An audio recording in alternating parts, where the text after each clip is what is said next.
I remember the names they called me. I remember Sissy. I remember Weakling. I remember Tom Girl. I remember, are you a boy or a girl?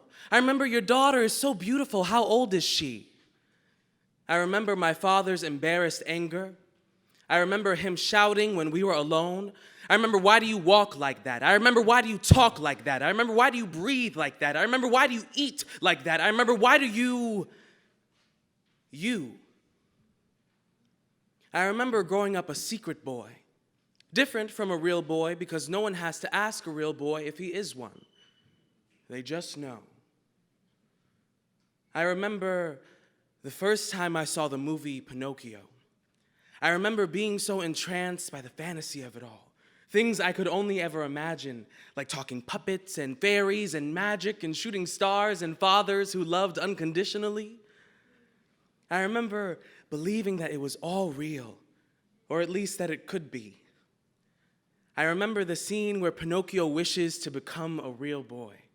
I remember, when you wish upon a star, makes no difference who you are, your dreams come true. I remember the hope.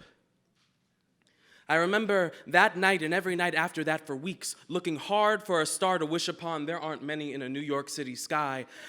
I remember finally finding one, and I remember wishing that I too could become a real boy.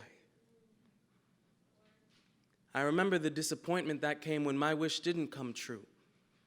I remember not being able to put it together in my head why the blue fairy had lied and forsaken me so, until years later, I remember the revelation that of course my wish didn't come true. The blue fairy hadn't lied, see, everyone else did, because this ain't Pinocchio.